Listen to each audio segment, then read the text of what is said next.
तो उनके लिए उनको कहीं पे एडमिशन मिल जाएगा, ऐसा नहीं है। बिकॉज आपको भी ये बात पता है कि 90s के अब काफ़ी सारे लोग हैं इस टाइम पे नाउ, तो आपको एडमिशन हो सकता है ना भी मिले। और लास्ट ईयर भी ये सिचुएशन हुई है कि लोगों को 95 लाने के बावजूद उनको एडमिशन नहीं मिला है और उन्होंने पैसे देकर एडमिशन कराया। And this is one situation that you are going to suffer also. So I'm not scaring you. I'm just telling you that don't go only for top 2 or 3 colleges and think that you are topper that you will get the admission in this college. Government हो private हो doesn't matter. आपको CUT की degree चाहिए। तो I feel कि आपको time waste करने से अच्छा है कि आपके पास जब भी पहला ऑप्शन जो भी मिले आप वहाँ एडमिशन लेके अपने करियर को वहीं पे चूज कर लें। Because if you are going to wait for such private colleges कि मेरा बहुत बड़े कॉलेज में नाम आएगा then I will go for it, अब गवर्नमेंट कॉलेज में आया तो छोड़ो बाद में देखा जाएगा, तो ये गलती कभी मत करना। बिकॉज सीट्स फुल हो जाएंगी and you will not be able to get the admission in the GATE don't regret कि हमने ऐसा क्यों किया। और अल्टीमेटली यहाँ पर फिर एक ही बचता है, पैसे दो और एडमिशन लो, वो तो कोई भी ले लेगा आपके लिए। लेकिन उसके लिए भी एक बैकअप होना चाहिए कि हर कॉलेज के फॉर्म्स भरे हुए होना चाहिए, तब भी they will give you the admission पैसे लेकर भी। You want to give money but they will not take your money because you didn't fill the form. तो ये गलती मत करना, ये शायद इन्होंने भी एक्सपीरियंस किया है, राइट? सिमरन, अनाम एंड इब्रा, आप लोगों ने भी एक्सपीरियंस किया था। आप लोगों को मैंने यही एडवाइस दी थी कि जितना हो सके फॉर्म भर दो, बाद में देखा जाएगा, जहाँ नाम आएगा तो वहाँ एडमिशन ले लिया जाएगा। They also had struggle. और आप सबको एक और स्टोरी बता दें कि इन्होंने तो अभी स्ट्रगल किया है, सबसे ज़्यादा स्ट्रगल महसूस नहीं, उसने इतना स्ट्रगल किया है कि हम बता नहीं सकते, क्योंकि एडमिशन के लिए उसने बहुत दौड़ा है। वो अच्छे मार्क्स की बावजूद, शायद 3 साल पुरानी बात है, उस टाइम में इसने बहुत स्ट्रगल किया था। हम खुद दौड़े थे इसके साथ और काफ़ी जगह हमने ट्राई किया, लेकिन इसका एडमिशन नहीं होता। बट फाइनली फिर एडमिशन हो गया and now he is graduated and he is doing now MTech. तो ऐसा नहीं है कि अच्छे मार्क्स आने के बाद आपको अच्छे कॉलेज का एडमिशन मिल जाए। यहाँ पे बहुत सारे क्राइटेरियाज होते हैं जो हम खुद अभी तक अवेयर नहीं हुए और बिना सोचे समझे हम लोग बस सोचते हैं कि चलो होगा देखा जाएगा। तो why you want to wait for it, just go and take the admission. वैसे भी पैंडेमिक है, 1-1.5 साल वैसे भी कॉलेज खुलने वाले नहीं, तो अगर आपको ऑफलाइन ऑनलाइन के हिसाब से अगर आपको जाना ही है तो व्हाई यू प्रेफर ऑनलाइन, आप घर पे बैठ के तैयारी करो। ऑब्वियसली अब उसके चक्कर में आप because if you are paying high for the best colleges, you are not getting that facility for the next 2 years, so what the use of paying? इससे अच्छा मास्टर्स के लिए प्रिपेयर करो, वो ज़्यादा बेटर रहेगा आपके लिए। और साइंस के लिए ऑब्वियसली उनके एंट्रेंस अभी इम्पोर्टेंट है, उसके बाद ही वो डिसाइड करेंगे कि उनको कौन से कॉलेज में जाना है, कौन से कॉलेज में नहीं जाना। बस my first and the last advice is to this only that please please please don't miss any college, at least fill about 6 to 7 form. क्या चला जाएगा फॉर्म भरने में, कोई इशू नहीं है, जस्ट गो फॉर इट। जब होगा तब देखेंगे, कोई दिक्कत नहीं। And I am here to advice you, to guide you. Why are you worrying about it? I am there to guide. But इसका मतलब ये नहीं है कि आप एकदम आराम से बैठे और रिलैक्स करें। अब सेकंड पॉइंट आता है for my current 10 and 12 batch. I should से 10 तो अभी है, 10 तो अभी हाँ 10 है, तो आई शुड से दैट आपके एग्जाम 2 पार्ट में डिवाइड हो चुके हैं, नवंबर एंड फरवरी। नवंबर में you will be going for first semester 50 marks, right? And फरवरी में यू 40 मार्क्स एंड फरवरी में you will register 2 for 40 marks. So I am launching crash course from tomorrow only. And we are going to prepare the syllabus again from the starting, and we will doing everything in a starting way, in a fresh manner for new candidate also and for the old candidate obviously. So सब कुछ वही रहेगा, बस syllabus in a simple थोड़ा सा design करके हो जाएगा। You will doing everything from my material. Now I am not going to follow it. Second चीज ये है कि आप लोग कंफ्यूज है कि ऑफलाइन होगी या online. I want to say you please go for offline. Online दिमाग पर डालो ही मत, होगा बढ़िया कर लेना, चीटिंग करते तो वो। अब मेरे बोलने से कि नहीं करोगे डजंट गो फॉर इट, क्या आप नहीं करो, you will do, I know this definitely. So you think about it that you are going for offline exam, because अगर हम बता दें हम अपने ऊपर कॉम्प्लीमेंट नहीं दे रहे हैं, मेरे स्टूडेंट खुद इस बात के आंसरेबल होंगे कि अभी तक जितने असम्पशंस हुए हैं वो सारे करेक्ट है, राइट? जब मैंने बोला ऑफलाइन, ऑफलाइन हुआ है, जब मैंने बोला ऑनलाइन, ऑनलाइन हुआ है। I don't know how this prediction comes out to be true, maybe I don't know, but it is true. So this time also I am expecting the thing will be go offline, because you all aware of the situation that schools are going to open in November. conducted on. Because if they are going to open the school, then what's the use of giving the online exams? Just दिमाग थोड़ा और पता लगा possible है online, बिल्कुल भी नहीं। अगर ऑनलाइन होता तो ठीक है, but why you are preparing for online exams? Just prepare for offline exams because that is more important for you, because you are actually forget how to write the answer, specially for the economic student. You don't know how to write the answer. आपके जब test होते हैं, हमने देखा है वो phobia, जो answers आपको 2 मिनट में लिखते थे वही आंसर आप लोगों को लिखने में 15 मिनट्स लगते हैं। टेस्ट देने में एक फोबिया आ गया, you are not ready to hold the pen also. ये फियर कब तक रहेगा ये बताओ। अगर आज अनाउंस हो जाए कि 1 हफ्ते बाद ऑफलाइन एग्जाम से क्या कर लोगे? सारा पेपर आता होगा, everything you are aware of the answer, everything is ready, everything is up to date, but you are not ready for to attend the exam because आपको डर है कि आप लिखोगे कैसे, क्योंकि आपने कभी पेन पकड़ा नहीं है।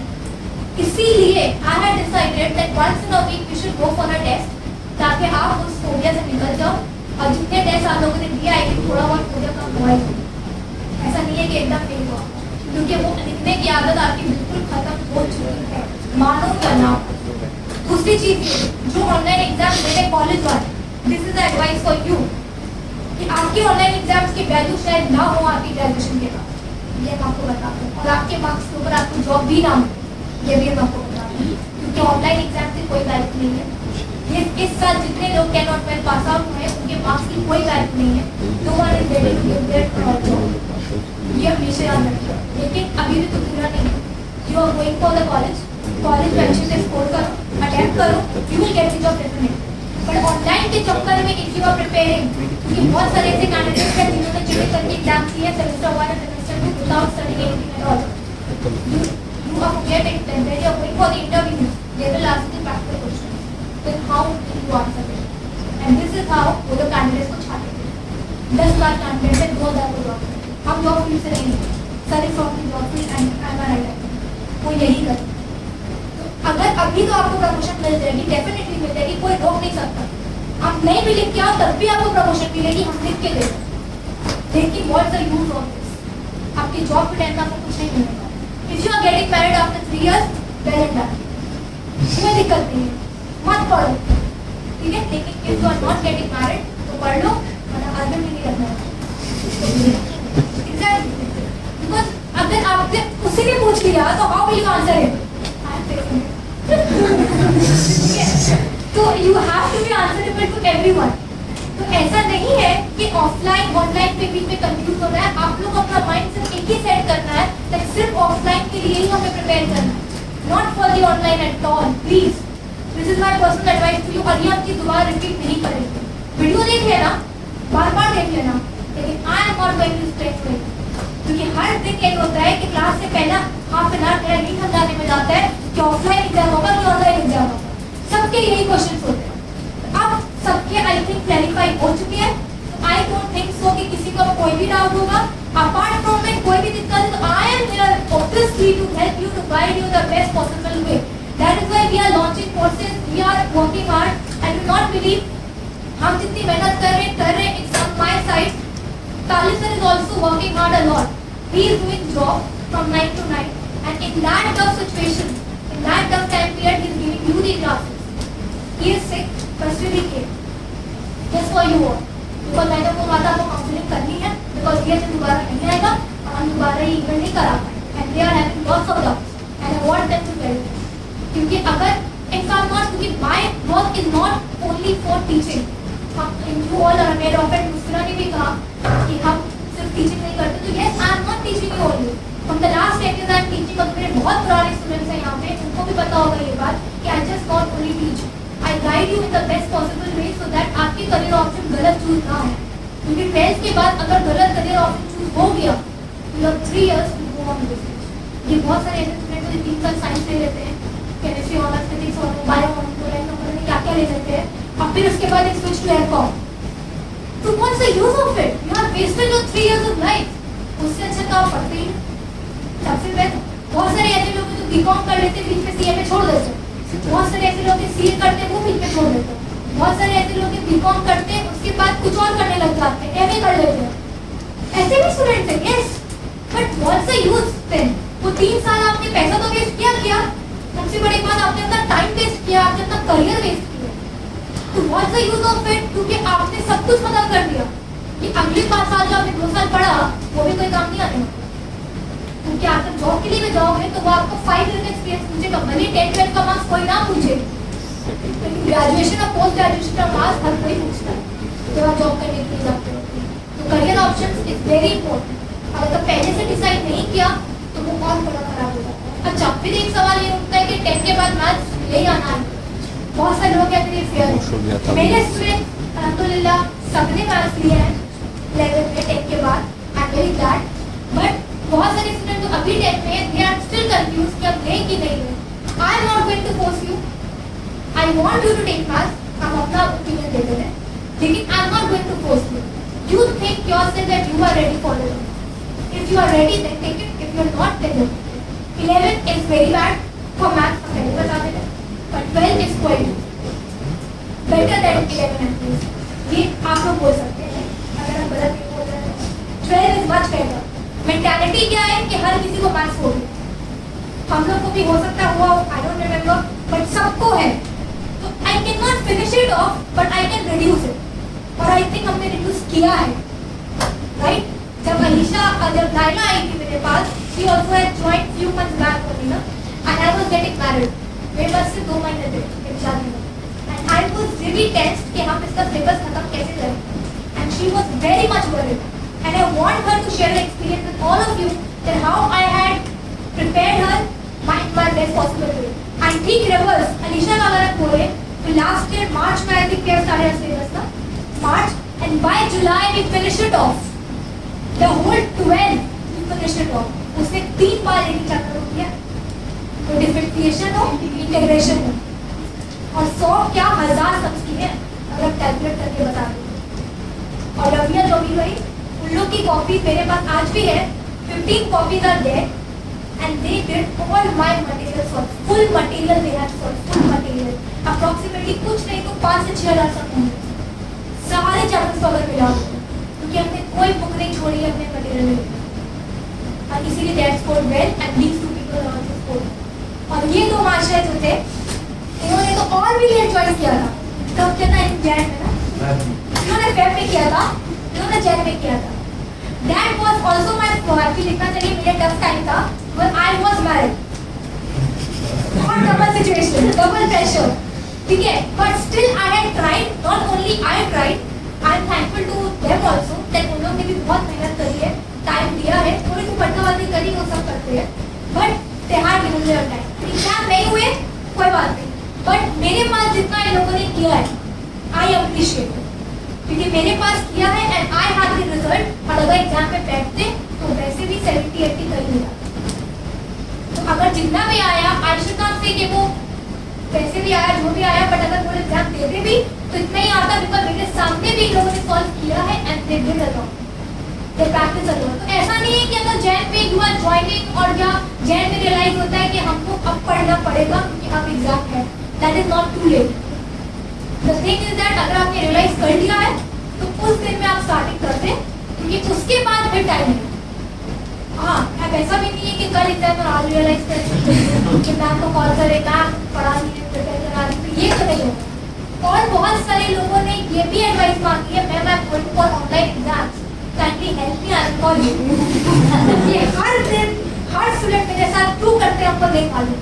कितनी बार तो ऐसा होता है सुबह 9 बजे मेरा फोन बजता है, 8 बजे फोन बजता है, 10 बजे फोन बजता है, क्यों? एग्जाम में हमको बता देंगे, हम नहीं बताएंगे। हम आज भी बोल रहे हैं और सबके सामने बोल रहे हैं कि I am not going to help you for any online exam. आप जितने भी अच्छे क्यों ना हो, हम जितने भी अच्छे क्यों ना, I am not going to help. अगर आप अपने एफर्ट से नहीं कर सकते तो मत दिए exam, that is much better, but I am not going to. आप गूगल करिए, it's allowed, but I am not going to help. And बहुत सारे ऐसे टीचर्स ने किया है, स्पेशली बीकॉम के जब एग्जाम्स हुए थे सेमेस्टर, कि उन लोगों ने ग्रुपिंग करके सबको बुलाया है, 15-20 स्टूडेंट्स को, और उनको ऑनलाइन एग्जाम दिलाया है और उनसे कमीशन भी दिया। ऐसे बहुत सारे मेरे नॉलेज में भी स्टूडेंट्स हैं जो गए हैं, और टीचर्स हैं जिन्होंने कराया है, और उन स्टूडेंट्स का कॉल मेरे पास आया, ma'am I will pay you more than you demand, just kind me, just give my exam on my behalf. हम बोले okay, you pay me double triple और whatever, I am not going to help you, and from now on please don't हमने उनको पढ़ाना ही छोड़ दिया, क्योंकि ये एक्सेप्टेबल नहीं था कि हम उनको चीटिंग करवाते। और इस चीज़ के लिए हम क्या, मेरी अकेडमी का ये उसूल है कि we believe in honesty teaching. हम लोग ना ही चीटिंग करवाएंगे, ना ही हम लोग कुछ ऑनलाइन पे हेल्प करेंगे। और ये तालिब सर के साथ भी हुआ, इनके पास भी ऑफर आई थी एंड वी हैड डिस्कस, हमने बोल दिया we will not do. Madam सही बता रहे हैं, मेरे यहाँ की कोई भी फैकल्टी अगर ये चीज़ करेगी ना, हम उनको निकाल, ये मेरा उसूल है, I can not do that and I will not do. और मेरी कोई फैकल्टी ये काम कभी नहीं करेगी because they are working with me and they know how am I. और मेरे लिए सब कुछ इम्पोर्टेंट है, बट मेरे स्टूडेंट्स का करियर आर मोर इम्पोर्टेंट, क्योंकि वो अगर खराब होता है तो अल्टीमेटली मेरे लिए सब कुछ खराब हो जाएगा। And you all know very well how passionate I am about that. ये आपने खुद ने देखा है। और यू पीपल से, आप मत say, you are people used to say this how passionate I am. हम उसके बावजूद अगर आप बोले कि मैम आप चीटिंग करा रहे हैं ऑनलाइन, तो आई can not do that. You call me again and again, you call me, I will not block you obviously, but I will not receive your call. I will put my phone on silent mode. Just keep calling me. I'm not going to. So this is the thing. So finally, and now I'm ending this with one word only. Please work hard. Try your best. Don't go for online thing. Believe in offline mode. I'm there for you all to guide you the best possible way. Just give your best. Thank you.